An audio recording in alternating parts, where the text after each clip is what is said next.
Welcome to this updated PAX Dei Everything Known video. With the upcoming alpha test being very soon, I wanted to update this again. I do have a wiki that I have created which is linked in the description, and if you go to the Pax Dei overview page on the wiki, it follows this video pretty closely. I did omit a few small details to try to shorten this video length a bit, so if you want absolutely everything, be sure to follow that page as you watch this video. Pax Dei is a new low fantasy sandbox MMO with a big emphasis on player-built housing, emergent gameplay, and the open world. Players build all cities in Pax Dei, and the best gear will be crafted by players. The lore and world of Pax Dei is inspired by the legends of the medieval era. Pax Dei is being developed by Mainframe Industries, a new independent venture-backed developer founded in the spring of 2019. They are a pan-European developer with offices in Finland, Iceland, and France. They are very well funded with over 31 million in venture capital raised so far. Mainframe is opting for a smaller team size than normal for this MMO, but they are utilizing an incredibly experienced workforce to do so, and they seem to be committed to keeping the scope of this project in check. The current team size is somewhere around 75. Pax Dei is being developed on Unreal Engine 5.2 currently. Pax Dei is being built with future expansion in mind, with most systems being very modular instead of rigid to allow for the natural expansion of game systems over time. Pax Dei is being developed on the following design pillars: verisimilitude, or in other words, realism. The developers want the world to feel very real. The world is more of a low fantasy world that is grounded and realistic. Emergent gameplay is another design pillar. Just like all other sandboxes, this game is meant to foster interactions between players. Another design pillar is a fully open world without instances. You can travel across the entire world without going into an instance. Pax Dei has been inspired by the following games the most: EVE Online, with its emergent patterns of social and political groups and structures; Valheim, with its building systems; EverQuest, with its dungeon gameplay; and Ultima Online, with some social aspects and PvP elements. And also do note, many of the founders of this company did come from EVE Online. So there is a lot of EVE Online influence in this game, and in some respects it is almost like a fantasy version of EVE Online. As for monetization, there's little known, but the developers have said no pay to win or time skips. Paid accounts were mentioned in the building FAQ, which suggests potentially this might be a free-to-play game with various paid options. The Pax Dei name means the divine peace and is officially pronounced as Pax Dei, and I never pronounce it that way because I never remember to. Combat scene in the announcement trailer is placeholder and being reworked. Combat style is third-person action with WASD movement, but more strategic than reactive, so the decisions made before combat are at least as important as the decisions made during combat. Gear will matter and have an effect on combat. Stamina is the main resource of Pax Dei combat. Most actions and abilities will use stamina. It is unknown what happens when stamina runs out. There is a consumable bar seen above the stamina meter in the gameplay trailers, but it is unknown what it is used for. Gear can be switched out during combat, but there will be some restrictions. Weapons can be placed on your hotbar, which in the current version has 8 slots, and you can swap between them during combat. It will not be an instant swap. Weapons do have a directional attack, so they must be aimed in the correct direction. Melee weapons have a swing radius that is directional. Ranged weapon projectiles will need to be aimed. Projectile physics with fall off do exist. There is the ability to charge your shots to give them more power. Healing will have different types of targeting besides just AoE. The developers do have some plans to address the typical performance issues that arise with projectile physics in a massively multiplayer setting. The predominant method seems to not be ultra precise with projectile collision detection to reduce server load. All body types will be identical in terms of gameplay. For example, hitboxes and character reach will be the same no matter what body type is chosen. Player collision is planned to be on in PvP areas, but not in PvE areas except when players are wielding a weapon. Poison, bleeding, and resistances are all confirmed, as well as other negative status effects. Consumables are an important part of combat.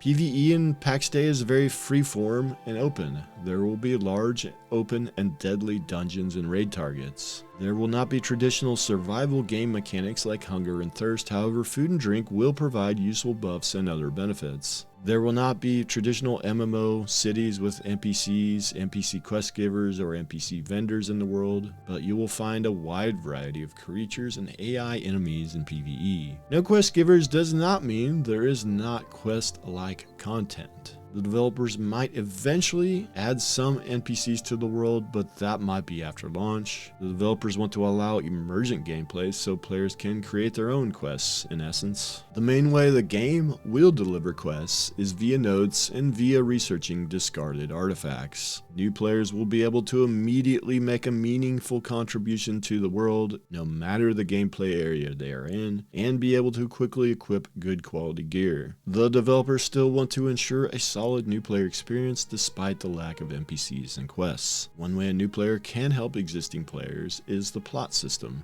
There are a limited number of available building plots, so a new player can be very valuable to existing players by adding their new plot to the existing player's building plots, increasing the overall build area. There will be normal fauna in Pax Dei as well as mythical creatures. We have seen a few teases of mythical creatures in the gameplay trailers. Animals are said to be an integral part of gameplay. Dungeons in Pax Dei are massive, open world, and not instanced. The dungeon design is inspired in part by EverQuest. The dungeons will require many trips to fully learn them. Dungeons and quests reward unique items, but just like player-created items, they are freely tradable. There will be open world bosses and raid targets as well. As for PvP, there is not much known yet, but we do know the Heartlands areas where players start out and where players build settlements will be PvE only zones. Outside of the Heartlands, players will have various options to choose if and how they want to experience PvP and how much they are willing to risk in doing so, as there is value loss in PvP. The developers want PvP to feel dynamic and not just about a static PvP toggle or zone restrictions. Opt-in does not necessarily mean set your flag in some UI for your character. PvP is not forced in Pax Dei. Contested provinces are the PvP zones, but nothing is really known about them yet. The developers have stated that PvP might be more about player politics. They have said that all players will benefit from the results of PvP conflict. Instanced PvP is not likely, as the developers are going for a full open world experience without instancing. Rankings and leaderboard systems are not likely. There might be multiple different types of PvP scenarios. Different types of PvP might have different server phasing limits, which we will elaborate more on later when we talk about servers. Building outside of the Heartlands and PvP areas is something that is planned to be added after launch. Nothing official has been stated about large-scale PvP,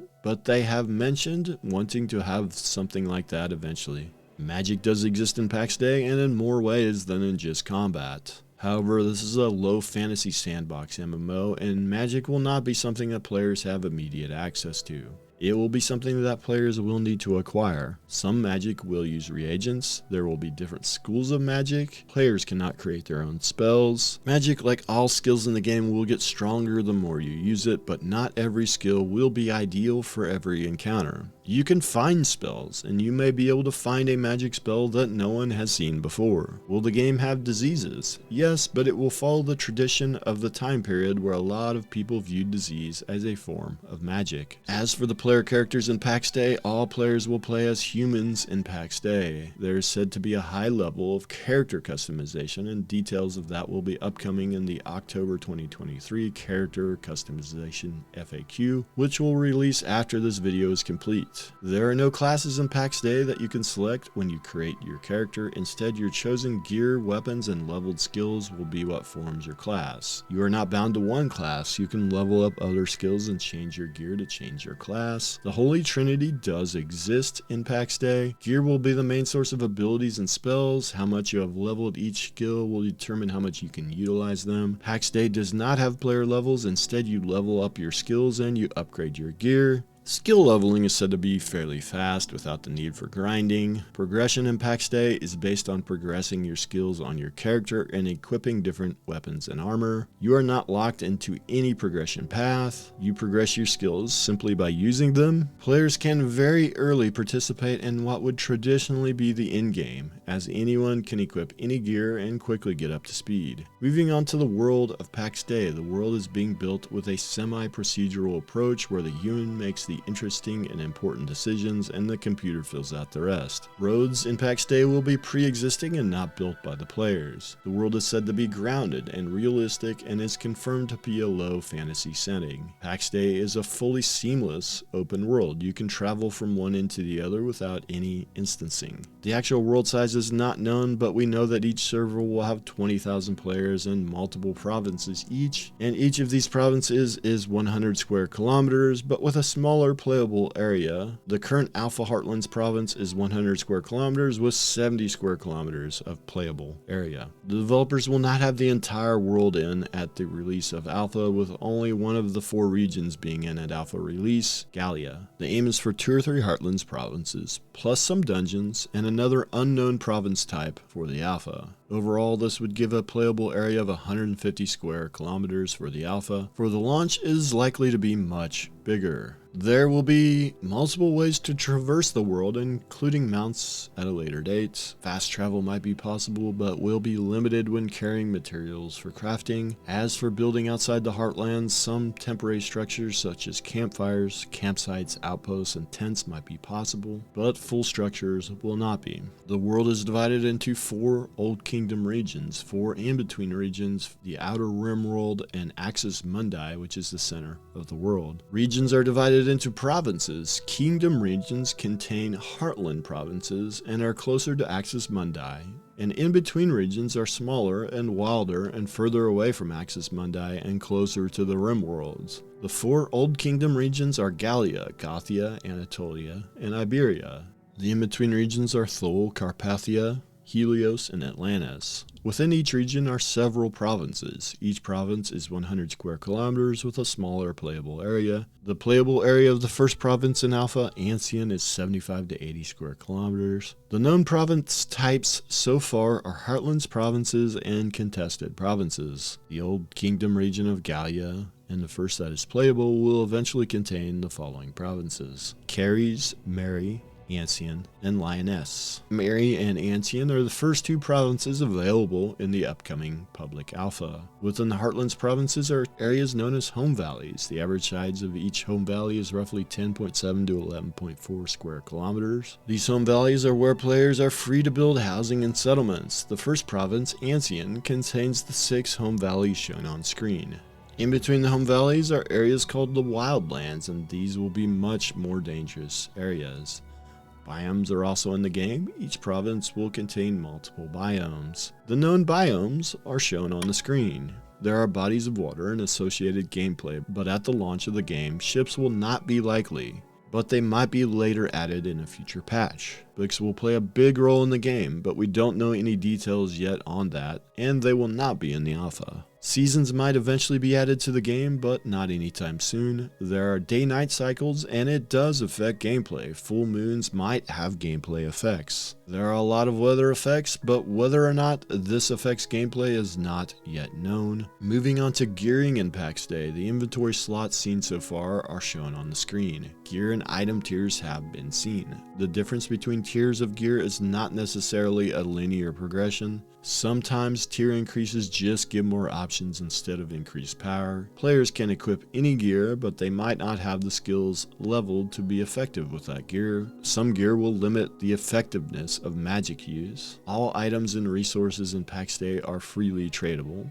There will not be best in slot gear, as each encounter might have different requirements for gear, so the best gear will depend on the encounter. The best gear will be crafted by players. Mob drops are not the best source of gear. Mobs might be more for resource drops for crafters than for gear drops. Gear definitely has wear and tear, and you can actually see the damage on the gear models in game. Players will repair the items. There will be a point that players will want to retire a weapon or a piece of gear, but the exact mechanism for this is not yet known. Supply and demand could affect gear pricing based on what gear or encounters are popular at the moment. The new player gear grind will not be insurmountable. New players can get decent gear quickly. Gear never becomes obsolete and can be traded and recycled or kept for the right opportunity. Customization and dyes will be in the game. Currently, most wearables adapt to the body to a certain extent. Gear and resistances seen so far are shown on the screen. Main and offhand weapons will be available. There will be more than 8 weapons at the launch of the game, but outside of that, we do not know how many we will see. Weapons seen so far are shown on the screen. There will not be guns, as it does not fit in the era of the game. Inventory is slot based according to the announcement video, UI shots, and the developer comments. There will not be item Tetris. Each item fills 1 slot. The developers want the logistics of weight to matter more for crafting, building, and trade than they do for personal gear and items. From the gameplay trailers, the current game has a 24 slot inventory. The inventory does show how full it is in the UI. Inventory is slot based, but it is unknown if there is also a weight component to inventory, as some of the developer comments do talk about inventory weight in a general manner. Players have to build their own storage. There are no banks. Moving on to the building systems in Pax Dei, current building seen in the building FAQ videos is work in progress footage. Every building you see in the announcement trailer is player made. Plots are a portion of land that belongs to a character and that you can claim in the areas open for building. This portion of land is circular and vast enough to build a house of reasonable size and a couple of smaller structures. When you're placing a plot, you'll be able to freely pick the plot location in the Heartlands, and you will see a preview of exactly what the area you're getting is like.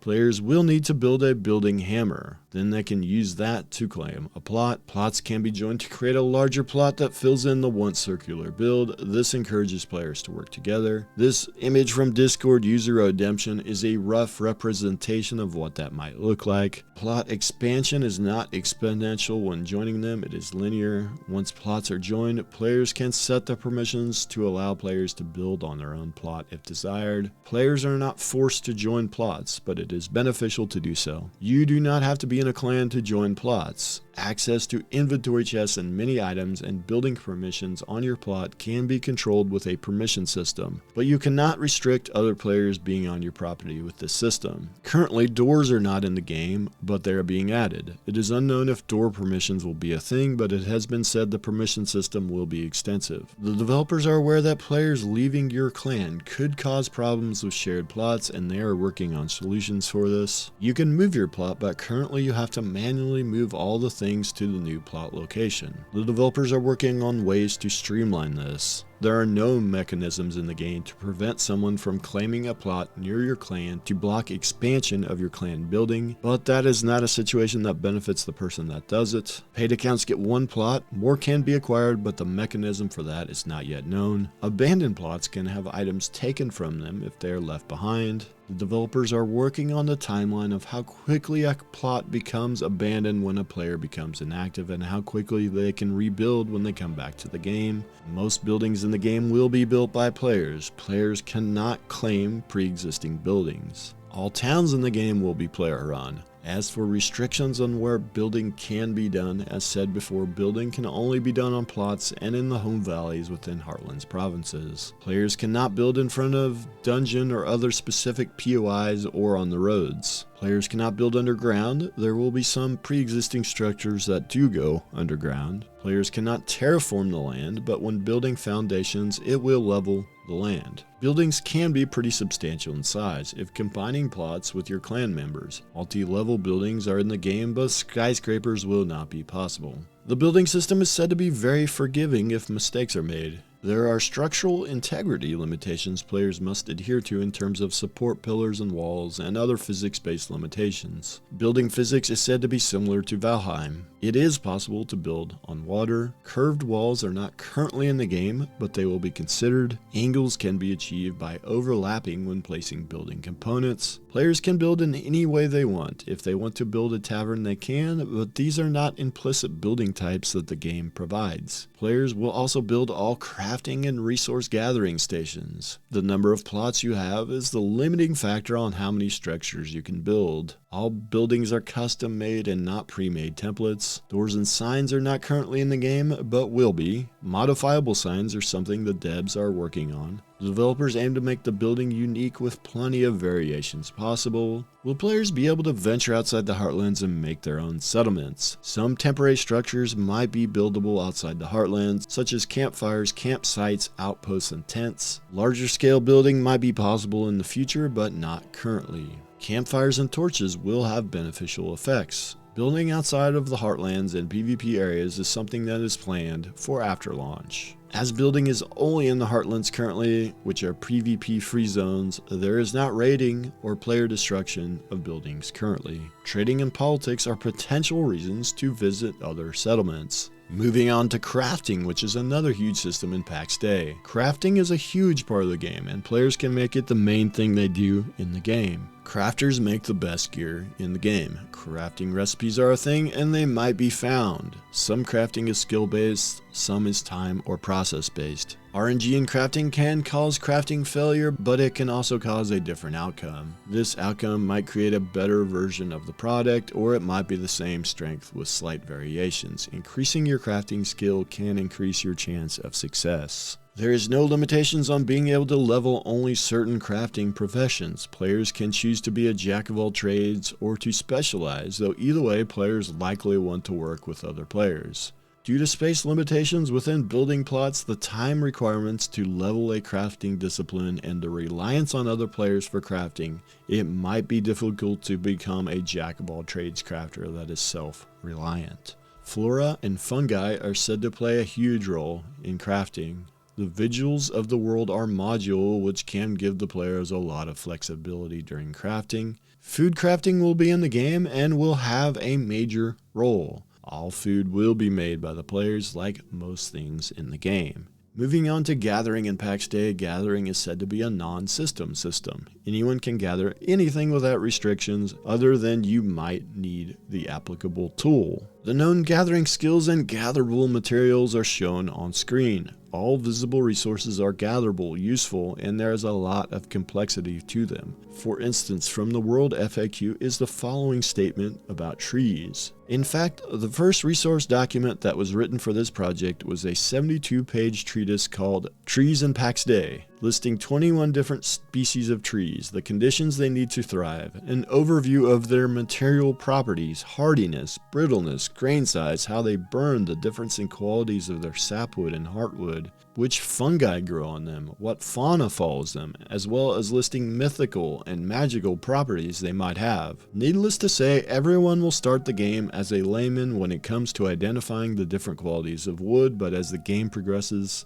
old knowledge is rediscovered and hidden lore is unearthed. Some will no doubt start seeing the forest in a different light. The mechanics of how resources respawn is said to vary by resource, but we don't know any details on whether they respawn in the same location, random locations, random timers, etc. Some resources will respawn regularly, others might have longer respawn timers. Trees currently respawn in the same place they were to begin with, and they regrow pretty fast, but this is something that is subject to balancing going forward. Resources will spawn in different areas that make sense geographically. How are resources distributed? While the most basic resources can be commonly found, most resources tend to be distributed in an asymmetrical pattern. Their exact location and their abundance are dependent mainly on geological factors. Hence, people who spend some time out and about looking for specific resources should relatively quickly learn where it is best to look. Moving on to the economy of Pax Dei. Pax Dei is a 100% player-driven economy, with all settlements being player-built and the best gear being crafted. The currency is presumed to be gold, and this is a physical item that takes up bag space and not a balance in your account. Like everything else, it is freely tradable. There will be gold sinks in the game. Player-run shops and businesses are possible, but as emergent gameplay, not as bespoke systems. The developers do want the logistics and distances to matter for trade. Trade runs will be an example of emergent gameplay and not likely something built into the game systems. We've seen evidence of pack mules that might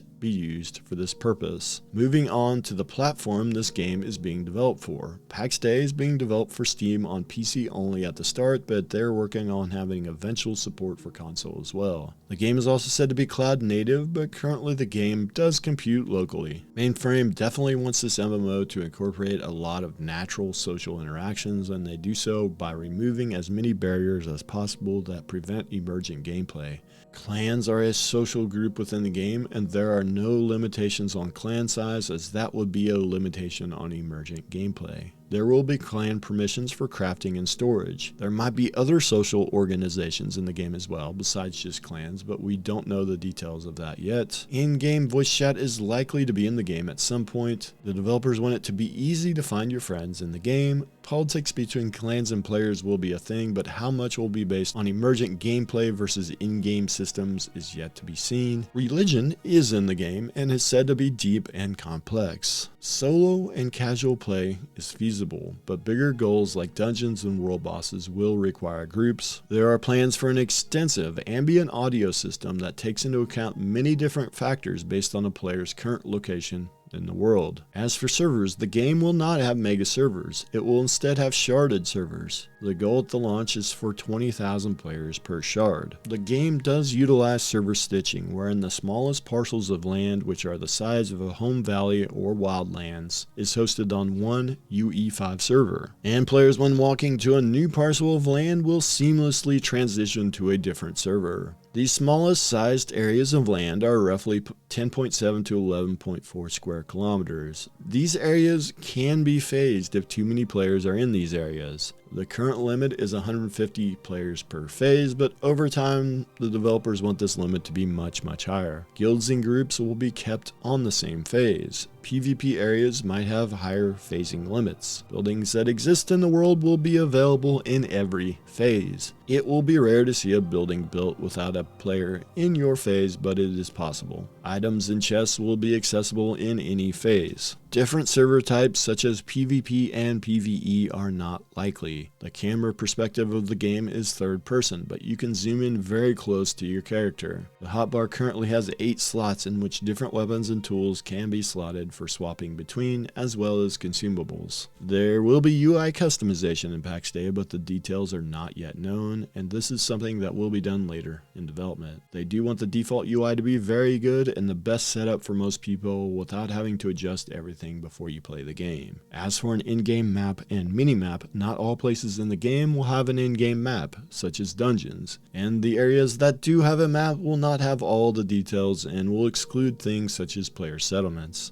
There is no fog of war. You do see the whole map of the province you are in. The map gives information on the topography, biomes, and points of interest. It won't give resource areas, mountain passes, or the villages players have created. The game is currently in a friends and family only alpha and is set to begin public alpha testing before the end of 2023. Signups for the alpha are available on their website. There is said to be a lifting of the NDA once the public invites start to go out. There is a friend token that can be used when signing up that will help you get into the same test as your friends. My friend code is Ryve, R-Y-V-E. The alpha has 2 provinces available, Mary and Ancient, with 130 to 150 square kilometers of playable area. Each alpha server at the start will have a capacity of around 7,000 players. The goal for the launch is 20,000 players per server. Finally, there will be server wipes during the alpha. If you want to know more about the lore of Pax Dei, be sure to check the applicable wiki page linked in the description. And that is all I have for this video. I know this was a very long video. I do appreciate all of you that made it all the way to the end of this one. Thanks for watching. I'll see you guys in the next video.